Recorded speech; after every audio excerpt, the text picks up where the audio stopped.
Nearly half a century after his skydive into infamy and a year after the FBI began releasing case files to the public, they are rife with information. Witnesses. I was under the wing, but I could look up and I could see him. Evidence. So this was the tie worn by D.B. Cooper. And attempts to nail D.B. Cooper's true identity keep falling out of the sky. I believe that Walter Recca is D.B. Cooper. But officially, the FBI's case remains suspended. So today, it's up to the homegrown sleuths. He would know about packing cards, probably. Organizers of this D.B. Cooper conference dub it the first open investigative gathering in 7 years. Pull the ripcord, they're told to get clear of the aircraft. On hand, former law enforcement, cold case investigators, forensic specialists, historians, and more. Some came with coveted items, perhaps crucial to cracking the case.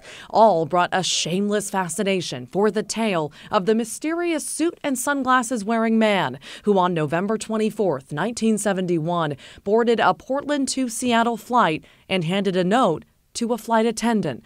It began, "Miss, I have a bomb in my briefcase." Demanding ransom in exchange for passengers' lives, Cooper took $200,000 in cash and parachuted out over the Oregon-Washington line. I'm obsessed.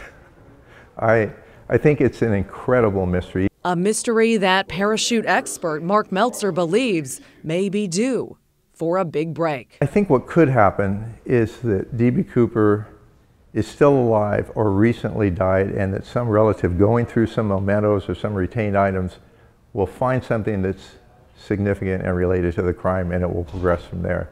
We're at a transition point where people who could have been D.B. Cooper are in their last days. It's a transition period that should yield some evidence. Maggie Vespa, KGW News.